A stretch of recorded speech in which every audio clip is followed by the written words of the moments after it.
Check, check, check.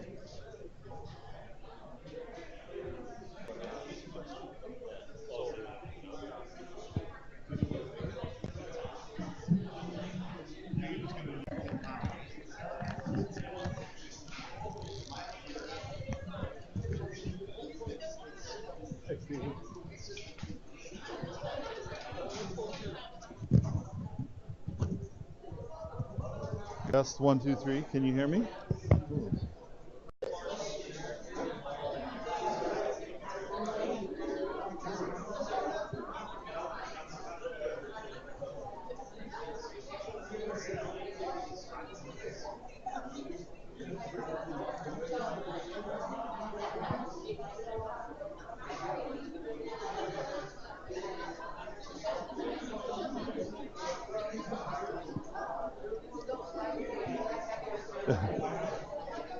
It's nice to have people in the front row.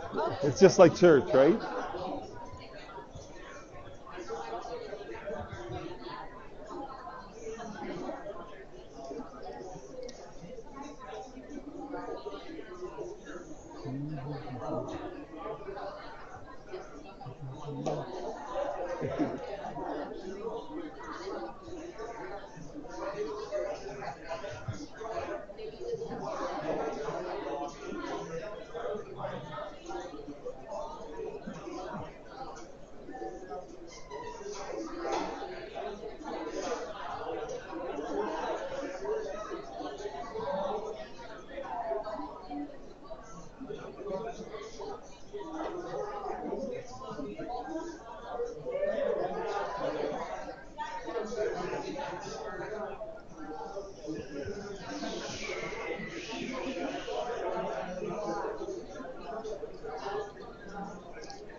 Okay, good morning, everyone.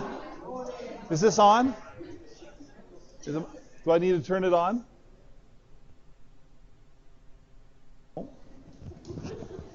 Still not on.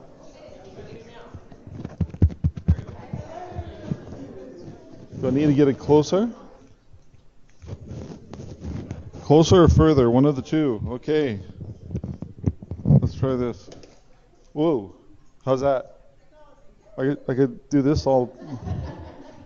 Okay, is this? No, it's not better. Yeah. Let's see if No, too short. Should have let it grow a little longer.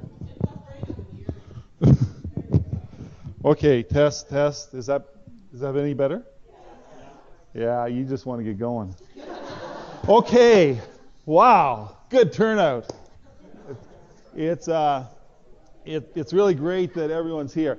I feel bad for you guys because you're going to look at my profile. It's not my best side. You know, my wife has this saying. She says, "Steve, you're really handsome from a distance." You know, you get real honesty from your spouse. But so you might want to squint when you look at me today. Anyways, we do have a couple of announcements. Actually, it's a bit of a report on Good Friday and the Easter extravaganza in Edmonton. So David's going to come give a 1-minute report, and then Dean is going to give a 2-minute report. He gets 2 minutes. What? Because he's talking about extravaganza and the walk of the cross. I see. So I'll make sure I take the full 60 seconds then. All right. I know everybody got nervous when they saw that I had the microphone over there, like, oh, brother. No, I just wanted to say quickly thank you to everyone who helped, and even those who weren't able to be there that prayed. That was a big part. I do truly feel that there was a spirit of peace and joy over the whole thing, throughout the whole experience. There was just a real awesome spirit there. Everybody that was there, do you agree with that? So I can't name everybody that helped because it was awesome. There were a lot of people helping behind the scenes. Like, we truly could not have pulled this off without the team effort that it was. We obviously got some new criticisms and ideas and things that we want to change and add for next year, and we're already starting to plan that. We have a meeting later today.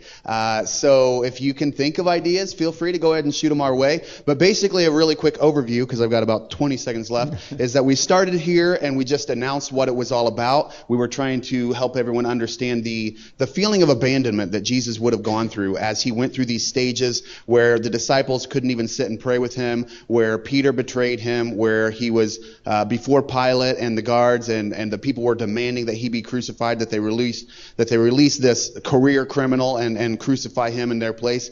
And then when we came back, it was pretty awesome that Rick finished with some music. We talked about it a little bit more, about literally laying our burdens at the cross. And the cross is in there. I've left it up because I would like to bring it out maybe next week and show it. But we had people write down on a card their burdens and actually nail them to the cross.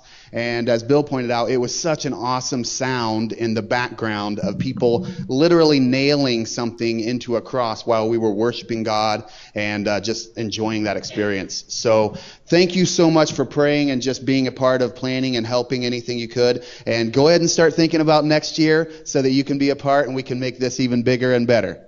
All right. Okay, thanks, guys. Thanks, David.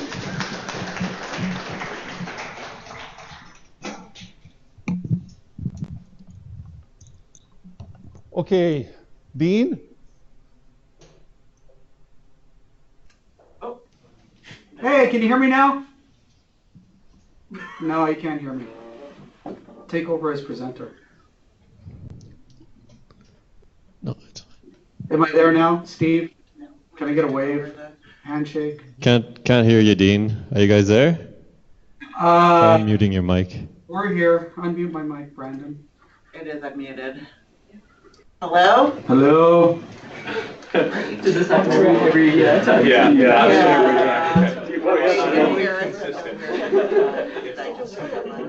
Well, we have to go pick the microphone.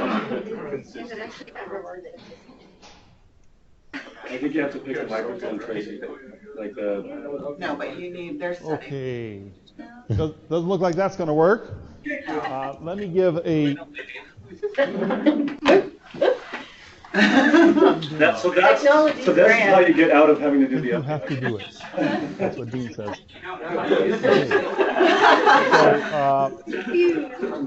The Edmonton Walk of the Cross is, they had about 200 people at their event, which was, I think, pretty amazing. They went from station to station carrying the cross to each social agency. So they went to Bissell, they went to Hope Mission, and then back to the Mustard Seed. Garrett gave a great short message, and then they had lunch together at the end. Edmonton Extravaganza, they had around 200 parents and children. This was at the Edmonton Church, and had a great number of activities: face painting, arts and crafts, photo booth, balloon twisters, and they had lots of food, and they gave out 150 gift baskets to the children. And the extras went to Boys and Girls Club and CTV, and both CTV and Global were on hand to interview Paul on the 6 o'clock news. So that's pretty cool. The only real announcement I have is next week, Kevin Kuntz, who was RevCav. Okay, RevCav. RevCav is going to be speaking. And those of you who know Kevin, he was our chaplain for many years. So he's going to come back and share with us a little bit about what's God's teaching him apart from the mustard seed. So I think that's pretty cool. Okay, can everyone hear us? Can you guys hear me in Edmonton? Thumbs up. All right, cool. Okay, so this is kind of a unique time, and I want to do it at least annually, and maybe we'll do it a little more often, some updates. But I think it's important that we take time to report to you what's going on organizationally. A lot of you don't have the ability to see what's happening in the boardroom, what's happening on the executive team at times. And I think it's important that we sometimes take time to share some of these directional kinds of issues that the mustard seed is moving towards. To begin with, however, I'd like to start with a pretty obscure passage of Scripture in Isaiah chapter 43. Can anybody quote Isaiah 43? I didn't think so. It's not as familiar as John 3:16. Anyways, in Isaiah 43, verse 16 through 21, the Lord is talking to Isaiah, and he's talking about what he's done in the past and what the future looks like. And so I'm going to begin just reading it, making some very, very brief comments because we really do only have a limited amount of time. But beginning in verse 16, it says, "This is what the Lord says. He who made a way through the sea, a path through the mighty waters, who drew out the chariots and horses, the army and the reinforcements together, and they lay there, never to rise again, extinguished, snuffed out like a wick. So what's he talking about here? Anyone know? That's right. Crossing the Red Sea, the people of Israel leaving Egypt and moving towards eventually the Promised Land, which was a big deal in Hebrew history. In fact, that's what the Passover is all about, right? It's about freeing the people from Egypt so they could move to the Promised Land. But what's interesting is the next verse. The next verse is God saying, "Forget the former things, do not dwell on the past." Now, doesn't that seem strange? Because throughout the Old Testament, we hear God saying to his people, remember, remember, remember, remember, right? And here he says, forget. Forget the former things, do not dwell on the past. See, I am doing a new thing. Now it springs up. Do you not perceive it? And so I was thinking about that, and I was thinking, sometimes God makes a way for us that isn't necessarily the way he worked in the past. And so he's encouraged them to forget. And the reason why that is so strange is because a lot of the feasts of the people of Israel were about remembering, so that they didn't forget their past. But here he says, forget. So why now? Why forget now? Because I think God wants us to live a life of anticipation. It's the same delivering God, but now he's saying it's a new way. It's recognizing God is going to come through for us, but we anticipate now the how of he's going to do it in the future. Here at the Mustard Seed, we've sort of gone through the good, the bad, and the ugly. And depending on your experience, it's either been good, bad, or ugly, or all three of them at the same time. But I think sometimes we get to a point where we actually do need to forget. We need to forget, sometimes the painful things that have happened, the unfair things, and let go of those things. Sometimes we need to forget about the good things because God wants to do it in a new way as we move forward. It's not going to look like necessarily the way the mustard seed looked in the past. It's going to look different. It's going to look different because all of us are different, right? And what God is doing in our midst is different. And so, as I was reading this, I just wanted to encourage us to maybe do I talked to the leadership team about this about 6 months ago, that there's almost a time in which you got to flip the switch. You got to say, okay, I've grieved, I've mourned, I've experienced the past, but now I have to flick the switch and say, it's a new day. We need to move on. And that's what I want to encourage you to do today. And even as I'm giving this report, hopefully there's an opportunity for you to see what the new future can be for us as we move together. So I'm calling this a mission update report to the staff. So we're going to actually cover a lot of things today.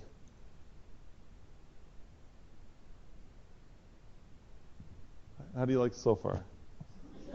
Okay, here we go. We're going to start with the really exciting stuff, purpose and ends. And then we're going to move on to strategic intention, culture, structural reorganization, the budget for 2016, 2017, items of significance that I think is important that you know about, mergers and acquisitions, and there's a couple in the works, and salary and compensation. You notice I left that to the end? Because I didn't want to give it getting up and leaving. So one of the things the board did, I'm going to clear out a little space here. Oh, did I do that? Oh, okay.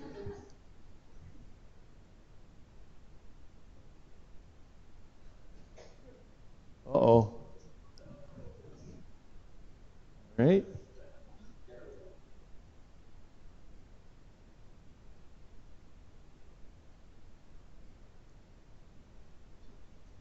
All right, we want to go to the next slide. Okay, so over the last little while, the executive team primarily and the leadership team, we've been talking about what our mission is as an organization.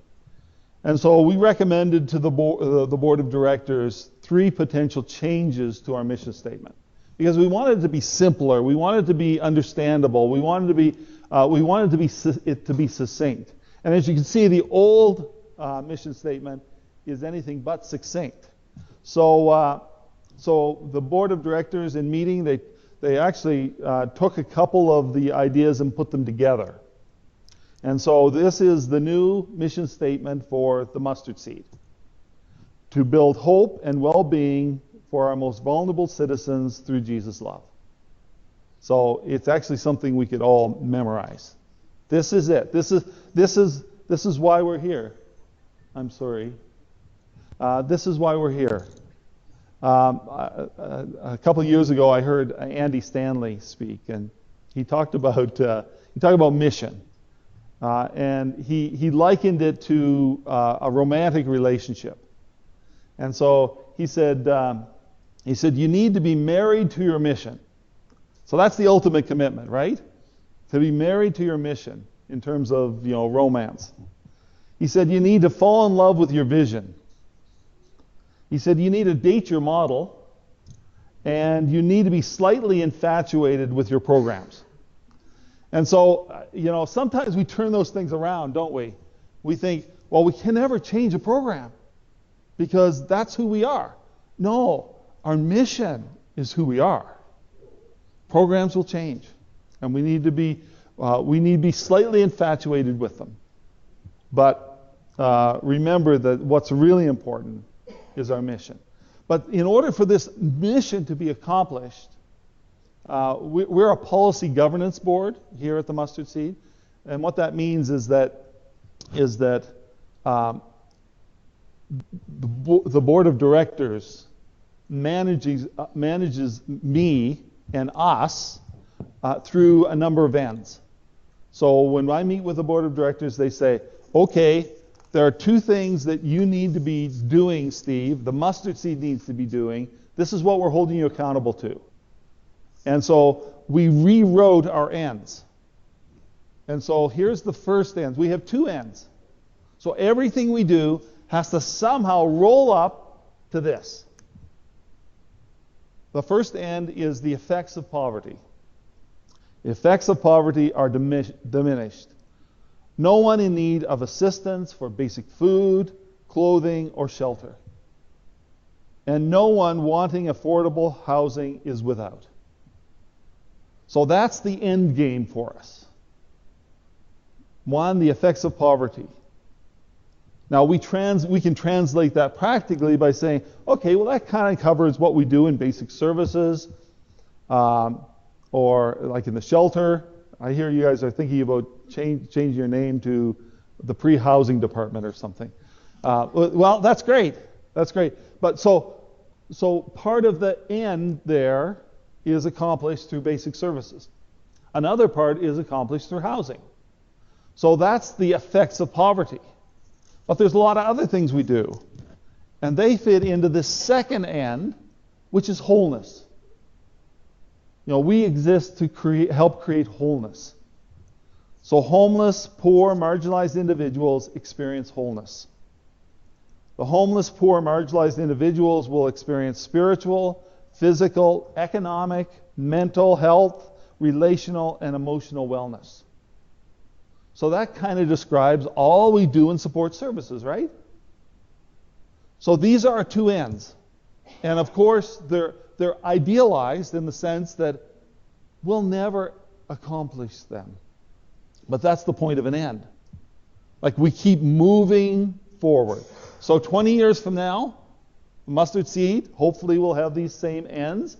Though we'll have made greater progress towards the goal, but we're still moving towards those ends. So we've changed our purpose statement. We've changed our two ends.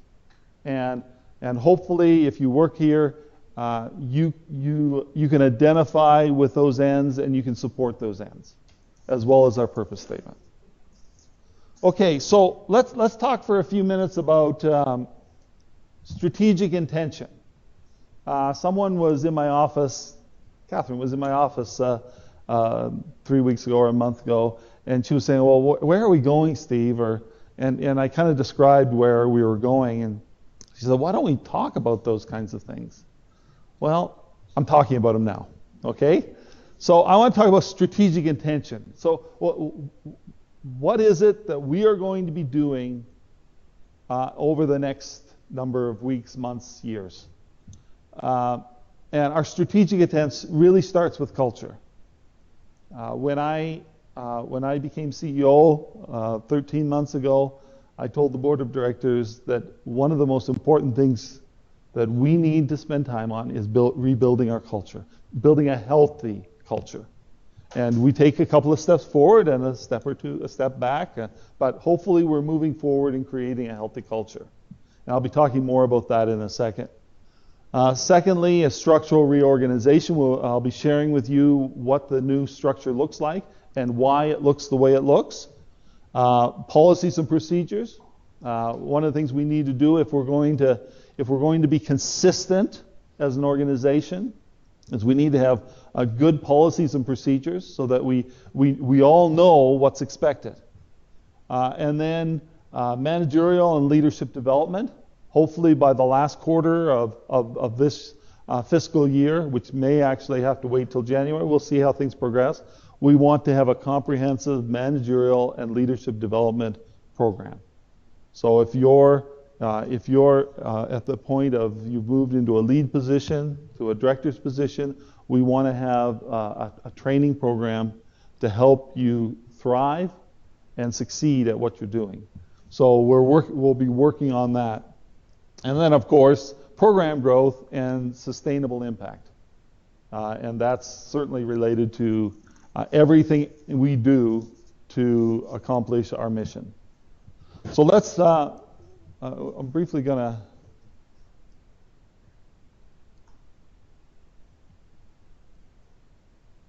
I didn't realize I had, all right. So one of the things we're doing in relationship to culture is our Best Christian Workplace. And we shared those results in November. And as a result, we had 3 teams of people, both from Calgary and Edmonton and the shelter, who came together and created 3 teams to talk about compensation and retention, Christian focus, and virtuous living. And about 2 weeks ago, those were presented to the executive team. Some of what was recommended is actually been incorporated into this presentation today. Other parts of what's been presented will be rolled out as we create capacity for it. So these teams of people represented you very well, and presented for us some excellent recommendations to help continue to build our culture as an organization. The other thing we need to do in terms of culture is we need to define what excellence is. And not just excellence at this level. Excellence at the level of you doing your job, and how do I know if I'm doing an excellent job? Well, we've got our performance evaluation, and that's a beginning. And so, we've changed the performance evaluation this year so that we're evaluating the 4 C's of competence, character, chemistry, and capacity. And so that's part of defining excellence. Another part of defining excellence is living the values.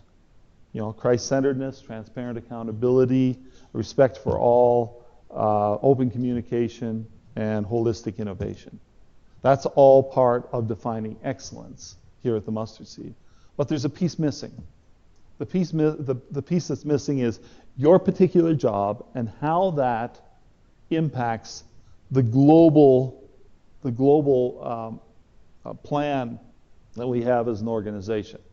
And so one of the things we're going to do by June 30th, we're going to, each one of you individuals will have your KPIs, your key performance indicators, so that you can measure, okay, am I doing this? If I'm doing this, then I know I'm doing a good job.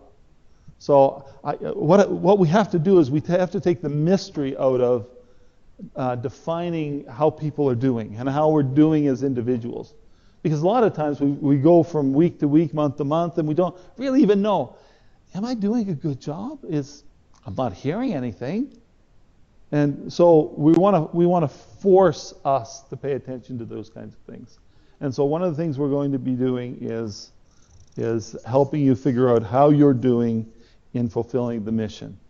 And so there's a lot of work to do to get to that KPIs, because what has to happen is we've got our strategic plan. Then the executive team has to say, okay, what are we responsible for? And then the leadership team needs to say, based on what the executive team says, what are we responsible for? And then we move down into each department of saying, what are we responsible for? And eventually it goes throughout the entire organization, so everybody knows the part they're responsible for. And I think that's a healthy thing. Okay, let's move on to. That's what I've been talking about for the last 5 minutes. Let's move on to. Part of the problem is not all of this is on here, but we're getting close. Okay, so as an organization, we're responsible for hiring the right people and putting them in the right seats on the bus. And organizational structure comes into play there. Whenever you have organizational problems or issues, it's usually one of 2 reasons. You've either got the wrong people in the wrong places, or you've got the wrong structure. And we've experienced a lot of that this past year. The focus right now, to me, is on the structure, to creating the right organization. A little bit of background here, which many of you are aware of, is one of the issues that we've been struggling with organizationally is how do we function with staff, organization in different geographical areas. So, to be brutally honest, our relationship with the Edmonton team has not been healthy. Either not because anyone's ill intent, but because we haven't had the right organizational structure so that they will flourish and we will flourish. And so we've spent a lot of time talking about how do we change the structure so that everyone succeeds. And so as a leadership team, as an executive team, we went away and we started talking about some of these issues. And when I met with the executive team, I said, okay, we need to push control down as far as we can locally. Okay? And so that impacts, especially in Edmonton, because there are so many departments in which final decisions to be made were made here in Calgary, in quote-unquote central services, but it was viewed as Calgary. And so what we've done is we've taken a number of these departments and we've localized them. Some of the departments, volunteer services, community engagement, and what are some of the other ones? What's that? Facilities? Yes, facilities. And so we've said, okay, they should be under the responsibility of someone in Edmonton. And so we've reshuffled things so that happens, so they can be the most successful as possible. Now there's some issues that creates, and one of that creates is consistency across the organization. How do we ensure consistency? And so volunteer services, for example, and community engagement, they will be meeting quarterly.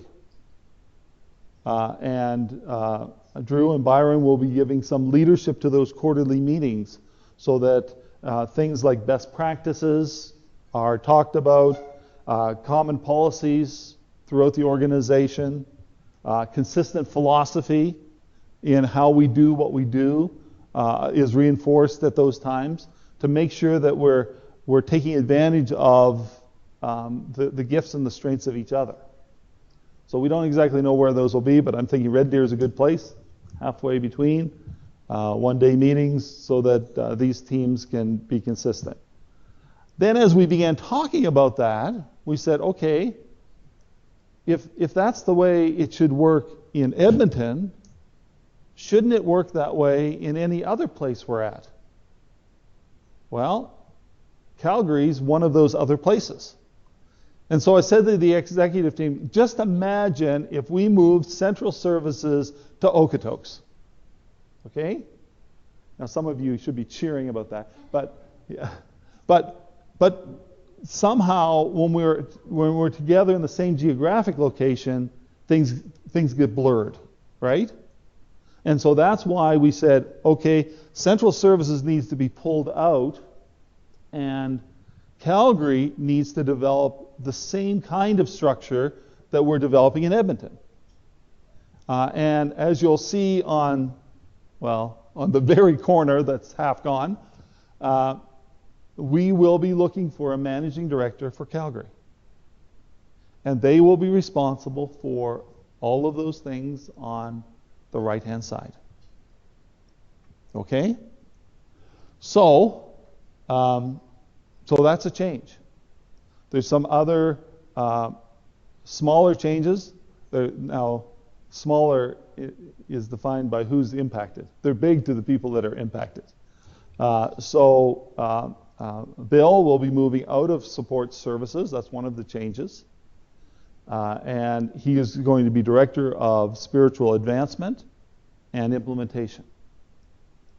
We have eliminated the CFO position, and we will be hiring a controller / director of finance, but moving more to a hands-on position rather than an organizational strategic position. Those across the top right now are the individuals that are part of the executive team. They're in green. Okay? Director of Strategic Initiatives, that's half of John's job. The other half of John's job is Director of Programs. So it kind of gives you a sense of who we are, where we're going in the future. I am going to open it up for questions later, so I think I've covered it. Is there something? Central Services. What is Central Services now? So Central Services is development and communication. It's finance. It's human resources. It's strategy. It's IT, except for desktop.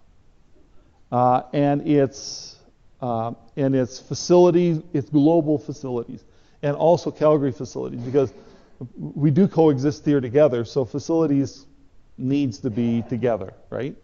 So in this particular case, facilities will be here. But if we started Mustard Seed and Rocky Mountain House, facilities would be reporting to the managing director at Rocky Mountain House. Does that help? Is it clear? It's not firing. John will continue to be director of programs and strategic initiatives. So his original job description was both. Yeah. Is there any way we can see the whole slide? I don't know. That's a branding question. Let's go to global IT for that. No.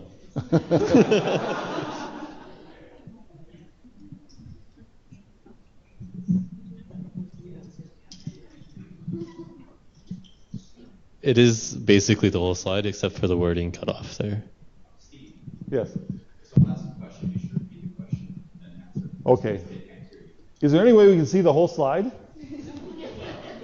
No. Okay. Yes.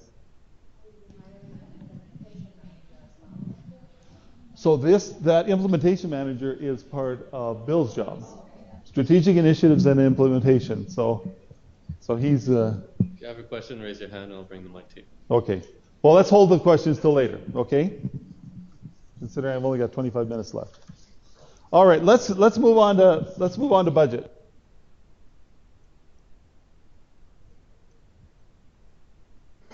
Okay. So some of the highlights and assumptions.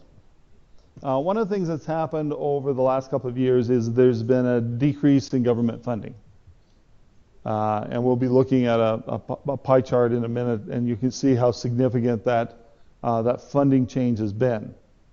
So it means less money for certain programs.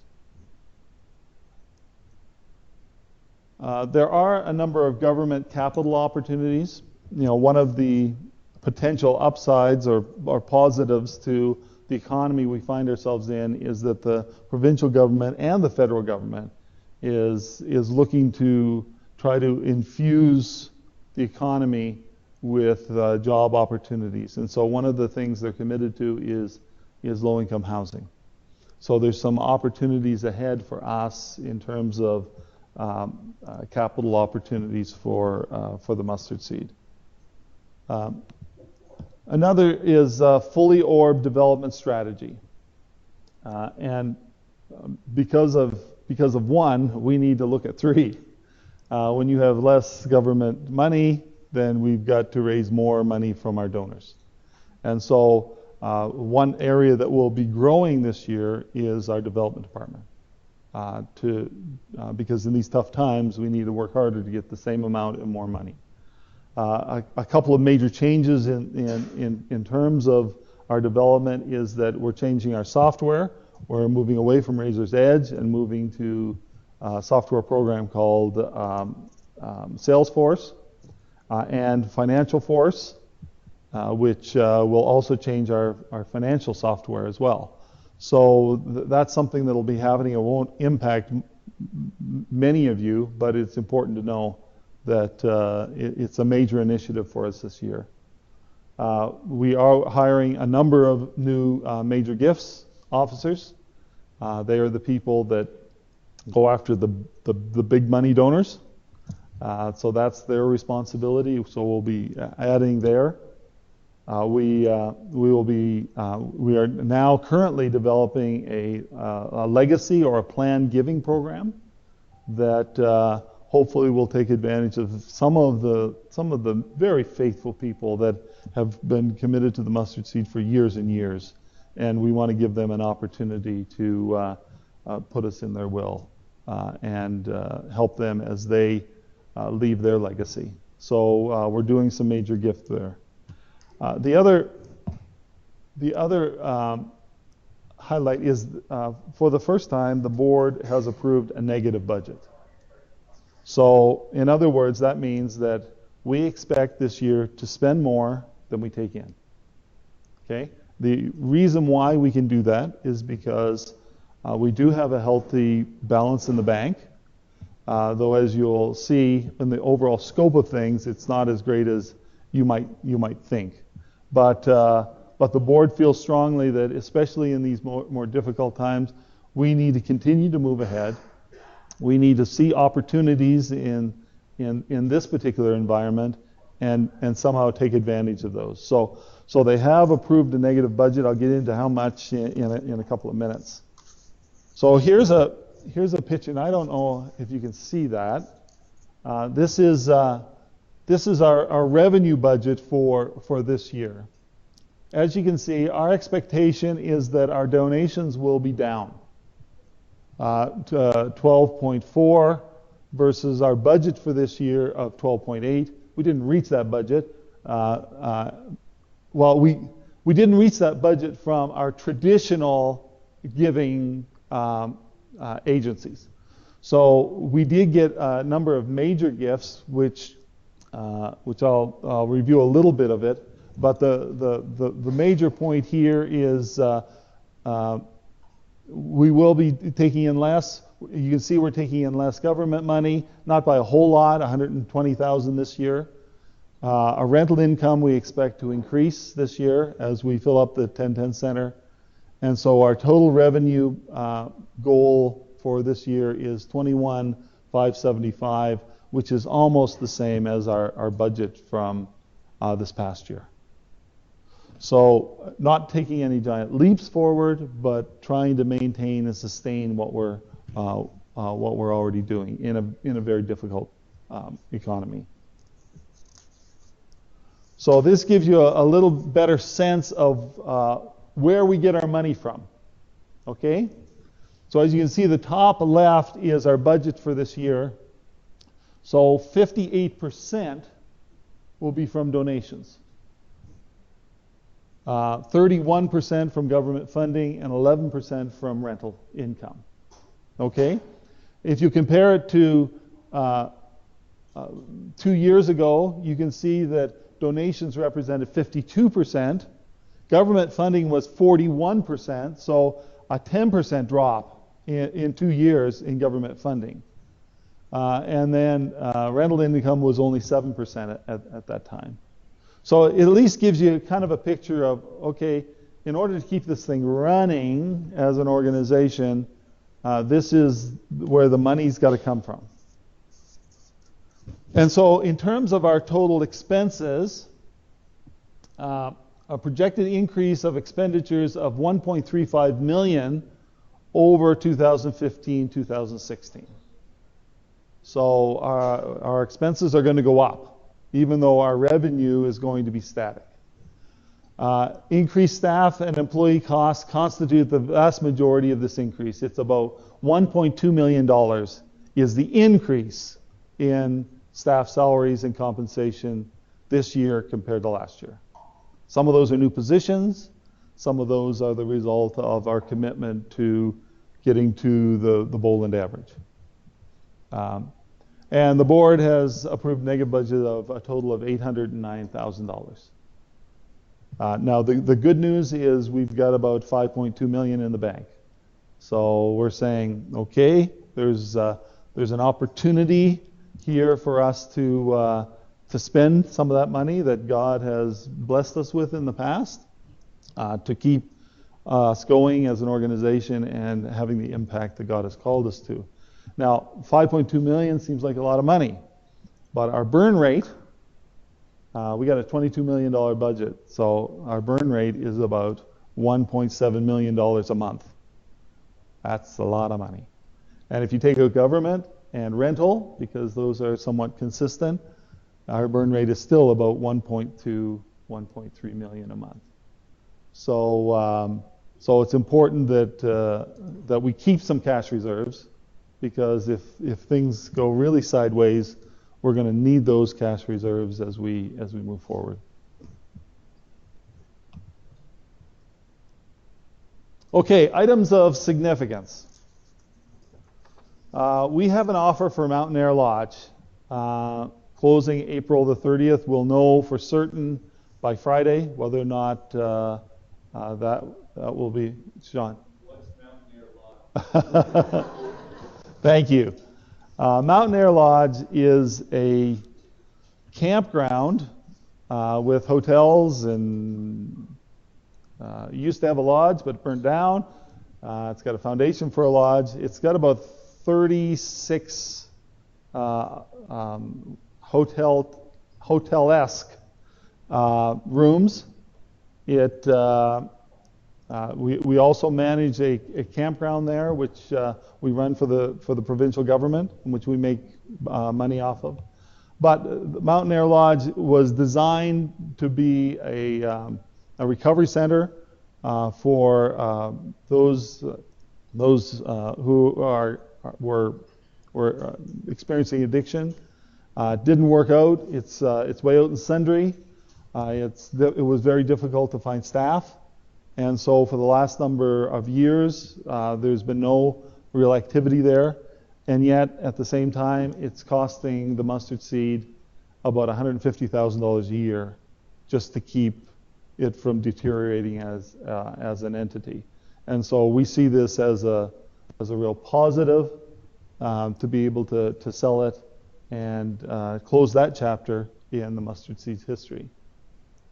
Many of you already know this. We had an anonymous donor pay off the mortgage on the 14th Street apartment of $775,000. Our commitment to getting that money was to move the rent to a rent to income ratio. So it'll be a minimum a rent to income ratio of 30% and a minimum of, I think it's 400, maybe 450. We need to I need to look back on our notes. But what it means for our clients is that they're able to get housing for a lot less money than they were this month than they will be next month. So that's a praise God. The only mortgage that we have now in the entire Mustard Seed, we received some insurance money from Mountain Air Lodge for a flood. We applied that insurance money to our Central Services office in Edmonton, so it is now mortgage-free. So we do not have, the only mortgage that the Mustard Seed has at this point is about $5.1 million on the 1010 Center. So that's a praise God.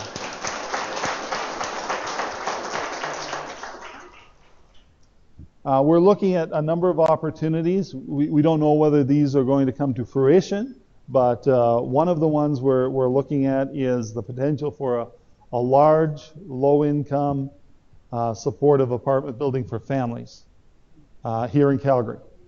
So we're exploring that. We're also exploring the possibility of an interim housing for families in Edmonton because there's there's a real shortage of interim housing for families there.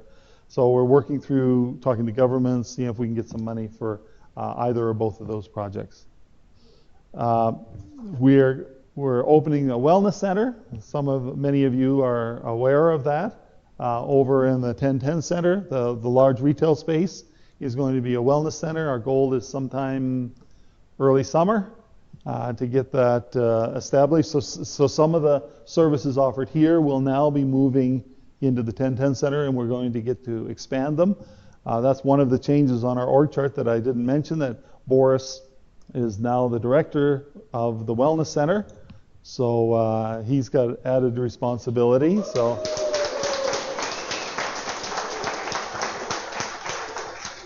we certainly couldn't have thought of a better person to do that.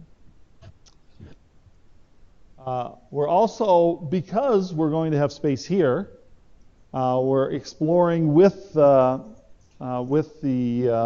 food bank the possibility of opening a local food bank here in this building.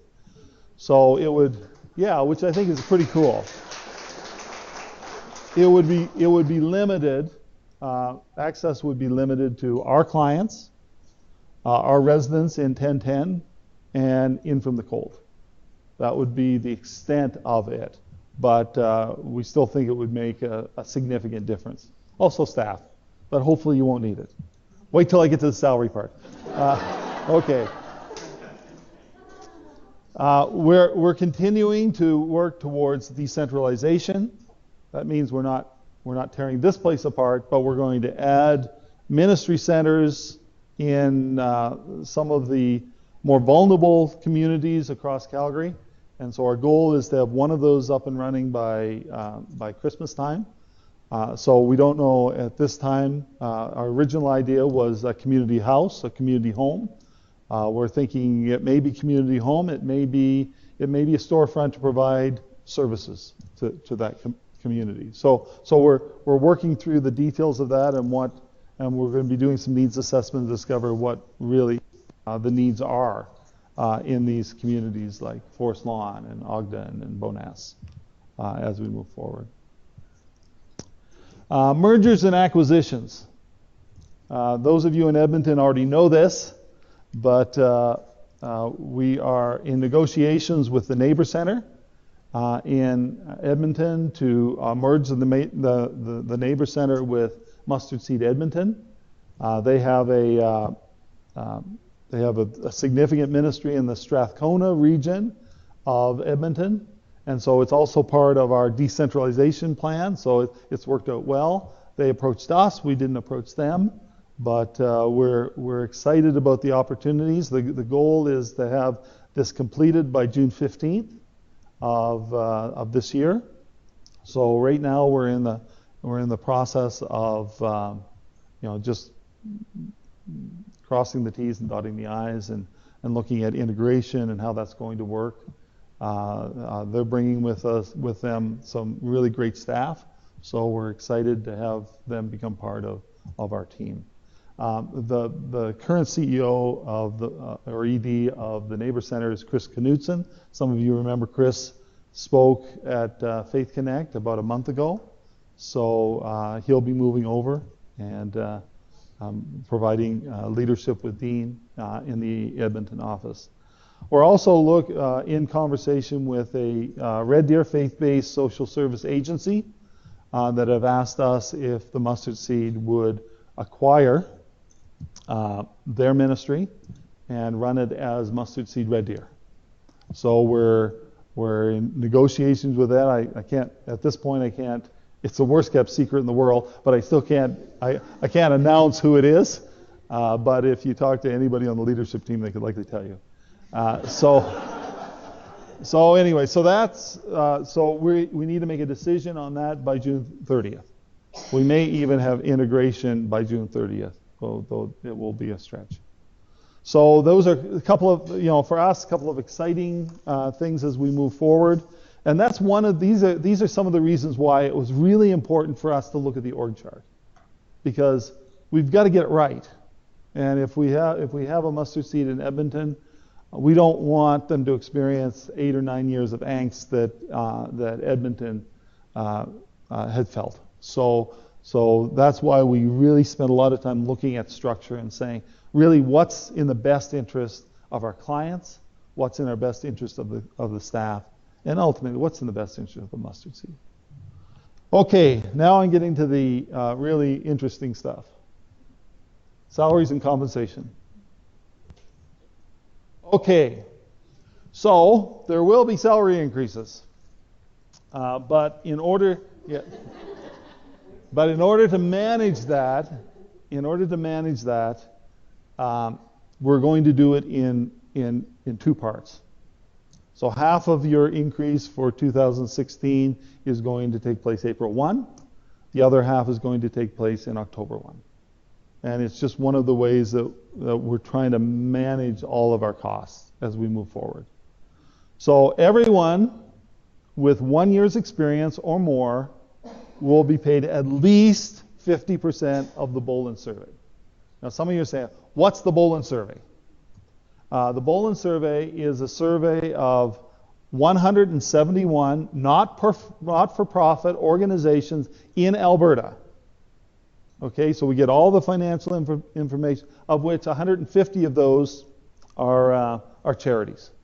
So we're comparing ourselves to like organizations in this province and in the city. So it designates it as, Southern Alberta or Northern Alberta. Edmonton, you're in Northern Alberta, just in case you didn't know, but at least for in this case. So last year, if you'll remember, we said, we wanted to get to everyone to 50%, and the board didn't actually struggle at all because, when we went to the board, we said, these are tougher economic times. Can we fulfill that commitment to our staff? And they said, we have to do it. So they were 100% behind administration and leadership in saying, we have to get these salaries where they need to be. So you remember last year, we moved everyone to at least 25%, right? And now this year, we're moving everyone at least to 50%. And so that's by October 1. Now, if you have less than a year's experience, then you will be at your salary at least through 1 year. But if you have 1 year experience by October 1st, you will get half of the increase this year. And then the other half of the increase April 1st of 2017. So it's part of our way of recognizing that when you come into a job and you're new, that sometimes it takes time for you to understand your work and make the kind of contribution to the organization that you will eventually make. And so that's just part of the way that we evaluate that. In addition to that, everyone with 5 years experience or more will be paid at least 75% of the Boland survey by October 1st. Now, I know there's only one of you, or three of you. No, I know there's more than that, because I went through the numbers. And so it's our way of saying, in terms of longevity, we do want to honor you and recognize that your commitment to the organization is important. Now, that doesn't mean that if you've been here less than 5 years, you're not going to make 75%. That will all, at this point on, everyone's salary will be dependent upon merit and some kind of cost of living adjustment as we move forward. The other change that is accumulated vacation time, we're changing the policy. Because one of the things that happens is when you don't take your vacation, and if you get to a certain point at the end of the year, we're obligated to pay you that money for not taking your vacation. We don't want to do that anymore, okay? And so we're going to work diligently to make sure, for several reasons. One, it's healthier for the mustard seed, but more importantly, it's healthier for you. We're committed to work-life balance here. So you need to begin taking your vacation. So the change in policy is you can carry over 1 year of vacation for an additional year. So if you get 3 weeks vacation, let's say, okay, and you say, okay, I want to go to Australia for 5 weeks next year, if your manager will let you do that. But I've got 3 weeks of vacation. Okay, so by April 1, you've got 120 hours. All right, you're allowed to carry a maximum of 120 hours into the next year, but no more than that. If you have more than 120 hours in the books, you lose it. Okay? So make sure that, and there's some of you have been get 5 weeks vacation. You've been here so long. So you can bank 200 hours and carry it to the next year. But if you've got more than 200 hours on April 1st, you lose it. So the moral of the story, take your vacation. Okay? Take your vacation. But we've been trying to think of a fair way to accomplish this, and I think this is the fairest we can create. So when is that going to be implemented? it's going to be implemented April 1. So if you are, there's actually only 4 people in the organization. Right now it's 240 hours, okay? There's only 4 people in the organization that on April 1 will be over 240. So they will, they're going to get paid out this year, what they haven't used in vacation.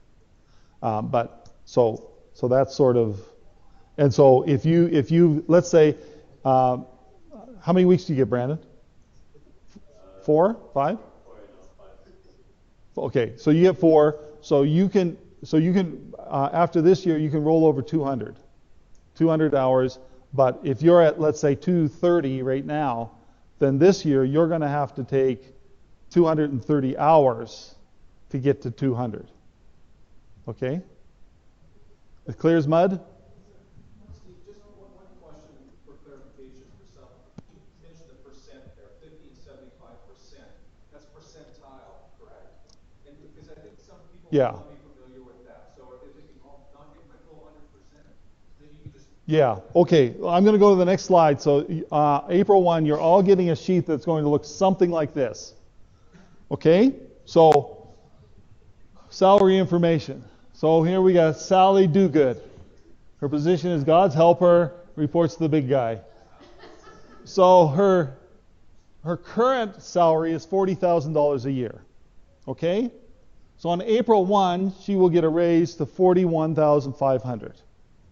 On October 1, she'll get a raise to $43,000. Okay? Her salary range.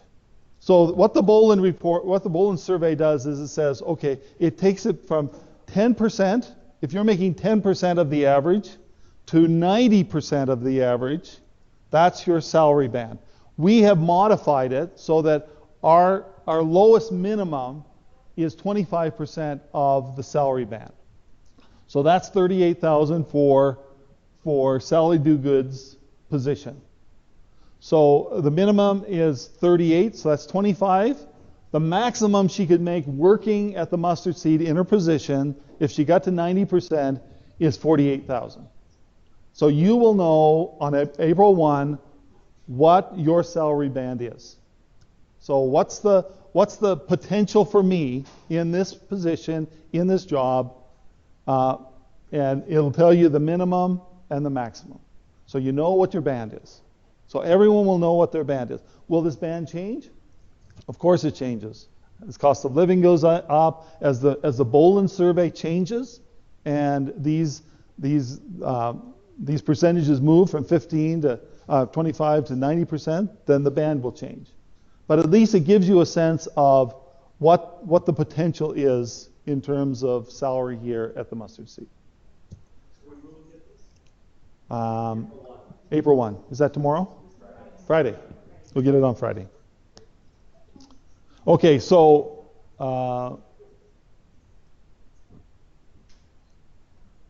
so at the very bottom, total compensation package value. So given extended health benefits, wage loss replacement, pension matching, your flex days, what that represents in terms of salary, the time you get off for free, but it costs the organization. So Sally Dogood is $46,495. So a lot of times we see our salary, but we don't recognize. Yes, Sarah. I don't know. Okay, Catherine knows. Okay, so for those of you, if you see, I can speak for me, I don't know. No, they won't hear you in Edmonton. It's for people, yeah. Or the shelter. All right. I'll try and explain it as best as I can. So the wage loss replacement are for those of you who have been here for 1 year, you are required to pay the long-term and short-term disability payments. If you don't pay that, any money you receive for long-term, short-term becomes taxable. So we make you pay it on the back end, but the wage loss replacement is to give you the money on the front end. So the equivalent of your long-term and short-term disability payment is your wage loss replacement allowance. The only thing you're paying for the entire benefits package really is the tax on those things. That's it. So hopefully that explains it. If you have any questions, come and see me at payroll or send an email to payroll@seed.ca. Okay, so the good news is most of you are getting a raise. That's the good news. So we're over an hour. Questions? Anything that's burning that? Yes, Greg. What about new hires? What about new hires? Are they also being indexed against the Boland? They are being indexed against the Boland, but they will not necessarily be indexed at the 50%.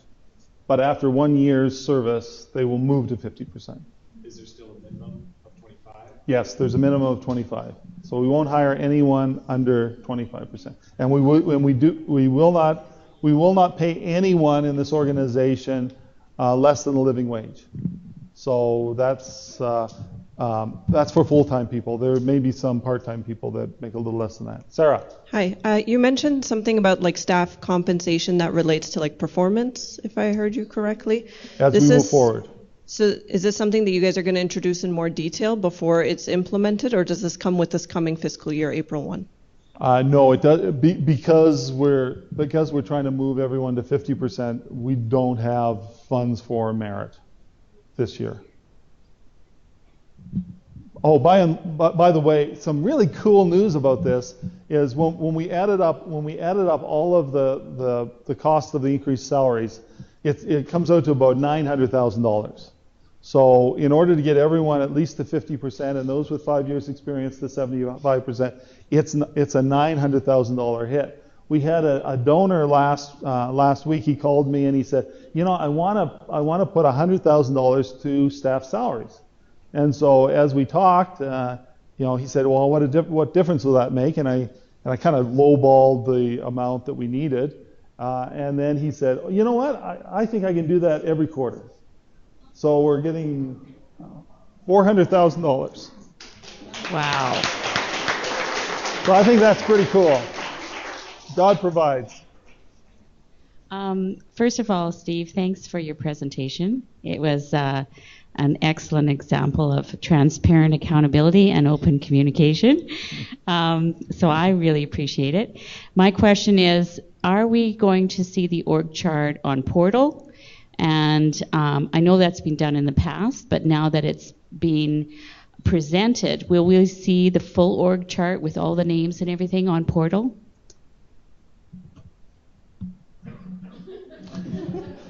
Sure. Yes. Sure. Take a note, Karen. Yeah. Oh.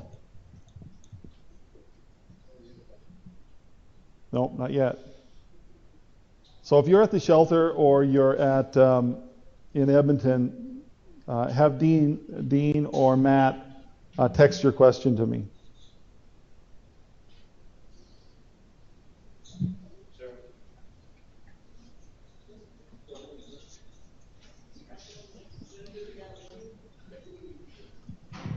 One of the other org changes that I didn't talk about is that the employment team will now be reporting to Brandon. We have live mics. Nice. Okay. So Steve, I have a question. Yeah. You might not be able to answer this. Chances are I can't. On a scale of 1 to 10, how concerned is the executive team with the downturn and how that might negatively affect us in years to come? Well, I think we are concerned. We're praying about it. We're doubling our efforts, and we recognize that we're going to have to work harder for the same amount of money. we're going to receive in donations. Where we've already seen a dip is in corporate donations. So we haven't seen a dip in individual donations yet, but we have seen a dip in corporate donations. So that is of concern to us. But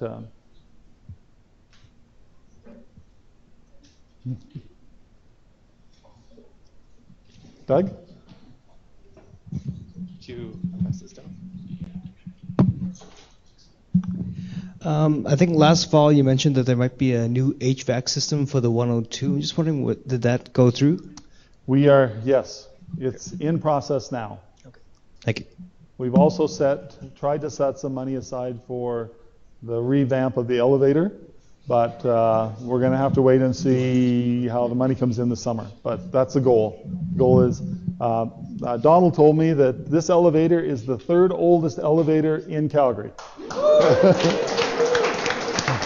So it's actually a tribute. It's a tribute to facilities that they've been able to keep it running. That's good. Are the rumors true that we're opening up a mustard seed in Puerto Vallarta? It sounds good to me.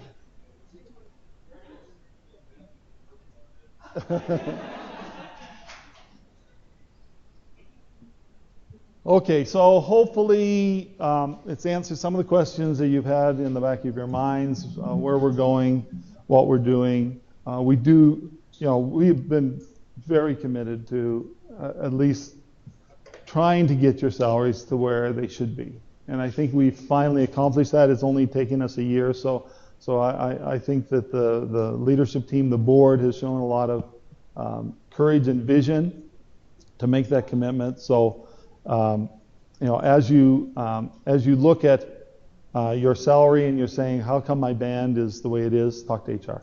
Don't talk to me. But there certainly are positions that we have here at the Mustard Seed that are not reflected in the Bolin survey. And so what we tried to do is we tried to say, okay, this represents part of what they do. This represents another part of what they do. Let's put those two together, add the salaries together, and divide by 2 as a way of trying to be fair with the position that you're in. So, anyways, thank you. It's always a pleasure to be able to share this stuff. God bless everyone.